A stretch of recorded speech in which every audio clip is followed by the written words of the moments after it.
Có rất là nhiều bạn hỏi mình là gắn cây cáp pudding này có bị thay đổi âm thanh và cảm giác khi mà gõ không? Thì trong video này mình sẽ gắn em nó vào trong Aula F75 mạch ngược để xem trước và sau khi gõ em nó có thay đổi gì không nhé. Về Aula thì ai cũng đã biết rồi, đặc biệt là Aula F75 mạch ngược. Đây là một con bàn phím được review từ A tới Z, hoàn chỉnh đến từ nhà sản xuất, anh em mua về không cần phải làm gì cả. Về cái lý do mà mình lấy em này để so sánh âm thanh cho anh em là bởi vì con Aula F75 mạch ngược này về phần âm thanh thì phải nói là cực kỳ hoàn chỉnh luôn. Lại có rất là nhiều bạn hỏi mình là tại sao nó đã hoàn chỉnh như vậy rồi lại còn phải thay cây cáp cho nó nữa, là bởi vì ngoại hình của em cây cáp pudding này thì phải gọi là rất là hợp với lại con Aula F75 này luôn. Còn về phần âm thanh thì chắc chắn nó sẽ có sự thay đổi nhưng mà sẽ không quá nhiều. Sau khi mà gắn xong, mặc dù mình chưa bật led nhưng mà mình đã cảm thấy em nó cực kỳ đẹp luôn. Cho anh em chiêm ngưỡng một tí về vẻ đẹp của em nó nhé.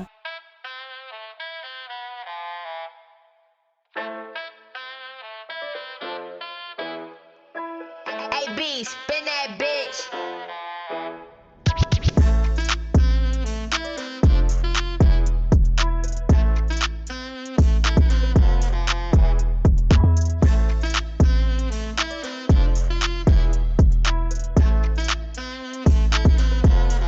Và đây là sound test của em nó trước và sau khi lắp cây cáp.